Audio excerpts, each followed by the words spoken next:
Number 1 news channel news 18 Gujarati આપણું ગુજરાત સાથે હું છું સિદ્ધાર્થ દોકિયા। સમાચારની શરૂઆત રાજકોટથી કે જ્યાં આગળ જંગલેશ્વરમાં ફરી એક વખત શ્વાન ગેંગનો આતંક જોવા મળ્યો।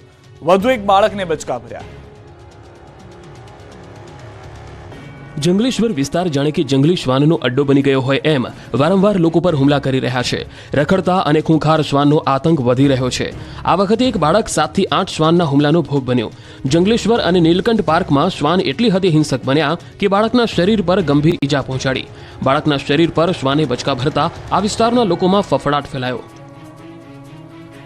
રાજકોટના જંગલેશ્વરમાં શ્વાનોના આતંકનો આ પહેલો બનાવ નથી। અગાઉ રખડતા શ્વાનોએ બાળકી પર હુમલો થતા બાળકીનું મૃત્યુ થઈ ગયું હતું।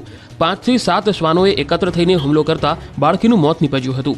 આ વિસ્તારમાં 6 વર્ષની બાળકીને શ્વાનોએ બચકા ભરીને ફાડી ખાવાની ઘટના તાજેતરમાં જ બની હતી। ત્યારબાદ એક 5 વર્ષની બાળકીને પણ શ્વાનોના ટોળાએ ઘેરી લીધી હતી અને શ્વાનો બાળકી પર હુમલો કરે તે પહેલા એક જાગૃત નાગરિકની જાગૃતતાથી તે બચી ગઈ હતી। મનપા તંત્ર આ વિસ્તારના લોકોને શ્વાનના ત્રાસથી મુક્તિ અપાવે તેવી માંગ ઉઠી છે।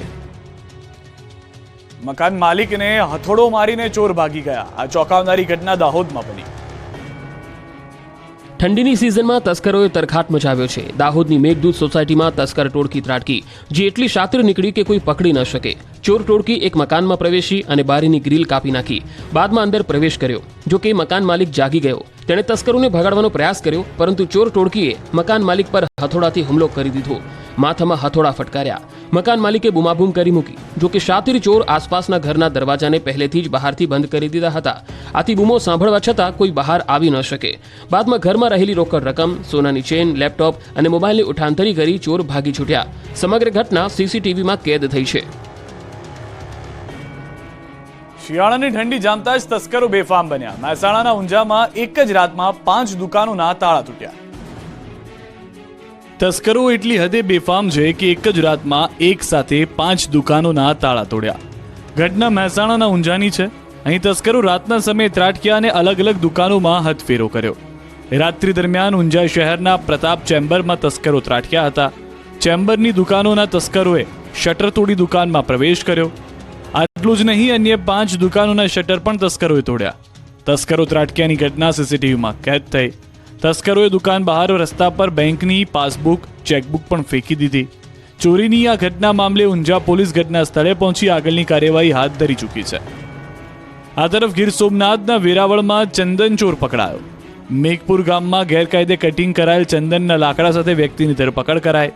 તાલાલાના ગુંદરણ ગામે ચંદનના તેમજ વેરાવળના આજોઠા ગામે 43 સાગના વૃક્ષોનું ગેરકાયદે કટિંગ કર્યાની કબૂલાત કરી। ફોરેસ્ટર સ્ટાફ દ્વારા પેટ્રોલિંગ દરમિયાન મેઘપુર ગામના કમલેશ માલા વાજા નામના ઈસમને ગેરકાયદે લાકડા કટિંગ કરતા ઝડપી લીધો। વન વિભાગે ગુનો નોંધી કાયદેસરની કાર્યવાહી હાથ ધરી। કારમાંથી રૂપિયા ભરેલી બેગ ચોરવા આવેલા ચોર રંગે હાથે ઝડપાયા। ઘટના સીસીટીવીમાં કેદ થઈ।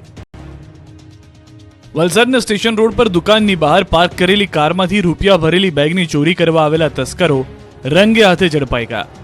દુકાનદાર અને લોકોની સતર્કતાને કારણે તસ્કરો ઝડપીને પોલીસને હવાલે કરી દેવામાં આવ્યા। આ સમગ્ર ઘટના સીસીટીવી કેમેરામાં કેદ થઈ ગઈ।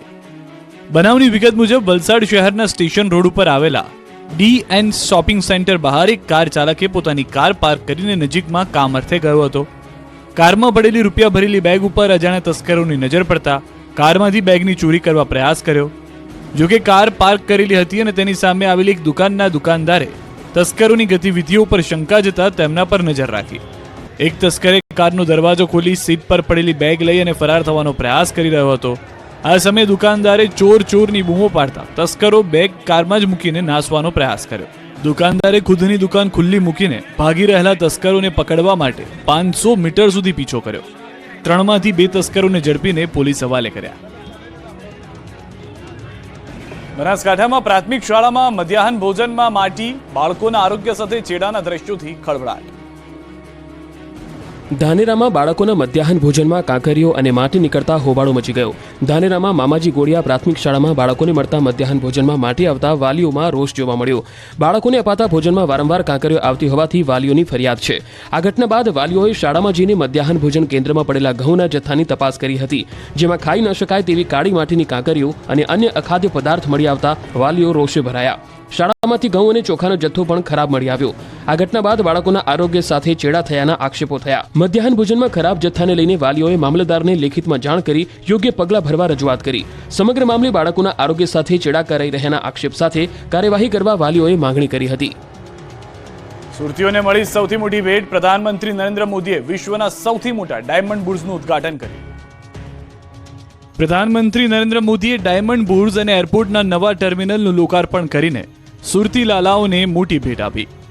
પીએમ મોદીએ સુરતના એરપોર્ટ પર ઉતરીને પહેલા નવા ટર્મિનલનું લોકાર્પણ કર્યું, જે બાદ તેમણે સુરત ડાયમંડ બુર્સનું પણ લોકાર્પણ કર્યું. પ્રધાનમંત્રીએ ગુજરાતીઓને બે મોટી ભેટ આપીને જણાવ્યું કે સુરતના લોકો મોદીની ગેરંટીને ઘણા સમયથી જાણે છે. सूरत के लोग तो मोदी की गारंटी को बहुत पहले से जानते हैं. यहां के परिश्रमी लोगों ने मोदी की गारंटी को सच्चाई में बदलते देखा है. પીએમ મોદીએ ડાયમંડ બુર્સનું ઉદ્ઘાટન કરીને ત્યાંની વિશેષતા વિશે માહિતી મેળવી અને સગવડોને પણ નિહાળી. સુરતનું ડાયમંડ બુર્સ વિશ્વનું સૌથી મોટું હીરા બજાર બન્યું છે, જ્યાં એક જ સ્થળે 4200 ડાયમંડ કંપનીની ઓફિસ એકબીજા સાથે જોડાયેલી છે. ડાયમંડ બુર્સ પાસે સભાસ્થળમાં પીએમએ લોકોને સંબોધ્યા. પીએમ મોદીએ જણાવ્યું કે દુનિયાના ઝડપી આગળ વધતા શહેરોમાં સુરત ટોપ 10માં છે. પહેલા સુરતની ઓળખ સન સિટી તરીકેની હતી. સુરતીઓની મહેનતથી આજે સુરતની ઓળખ ડાયમંડ સિટી તરીકેની થઈ છે. બનાસકાંઠા પંથકમાં કેનાલમાં ગાબડાનો સિલસિલો યથાવત છે, તો રાધનપુરમાં ખેડૂતોએ જાતે કેનાલ સાફ કરી. બનાસકાંઠાના કાંકરેજમાં નર્મદા કેનાલમાં ડેમેજ થતા ખેડૂતોની ઊંઘ હરામ થઈ. કાંકરેજમાંથી પસાર થતી કેનાલમાં ઠેર ઠેર ગાબડા જોવા મળ્યા. ચાંગા શિરવાડા નજીક પ્રોટેક્શન દિવાલ પણ જર્જરિત થતા આસપાસના વિસ્તારના ખેડૂતોની ચિંતા વધી ગઈ. ભયજનક સપાટી આસપાસ ચાલતી કેનાલમાં ગાબડા પડતા કેનાલની નજીક જે ખેતરો આવેલા છે તેમાં મોટા પાયે નુકસાનીની ભીતિ સેવાઈ રહી છે. પોલાણ સર્જાતા મોટું ગાબડું થવાની ખેડૂતોને ડર છે કે કેનાલનું પાણી ક્યાંક ખેતરોમાં ન ફરી વળે. ઉજાગરાભરી સ્થિતિ વચ્ચે ખેડૂતોએ કેનાલનું તાત્કાલિક સમારકામ થાય તેવી માંગ કરી. આ તરફ રાધનપુરમાં નર્મદા વિભાગનું કામ માત્ર કાગળ પર હોય એવા દ્રશ્યો સર્જાયા. કેનાલમાં પાણીના સ્થાને ગંદકી અને જાડી ઝાંખરાનું સામ્રાજ્ય છવાયું હતું. આ મુદ્દે તંત્રએ કોઈ કામગીરી ન કરતા ખેડૂતો જાતે કેનાલની સફાઈ કરવા મજબૂર બન્યા. શેરગંજથી મહેમદાબાદ ગામે પસાર થતી કેનાલમાં ખેડૂતોએ સફાઈ કરી. નર્મદા વિભાગ દ્વારા કામગીરી ના કરાતા ખેડૂતોએ જાતે જહેમત ઉપાડી કેનાલની સફાઈ કરી. ખેડૂતોનો આક્ષેપ છે કે રવિ સિઝન શરૂ થઈ છતાં કેનાલની સફાઈ નથી કરવામાં આવી કે નથી પાણી છોડાયું. ઉત્તરાયણને મહિનાથી પણ ઓછો સમય બાકી છે, ત્યારે પતંગ રસિયાઓ માટે હવામાન નિષ્ણાંતે મહત્વની આગાહી કરી. ઉત્તરાયણ આસપાસના વાતાવરણમાં પલટો આવશે. આ આગાહી કરી છે અંબાલાલ પટેલ.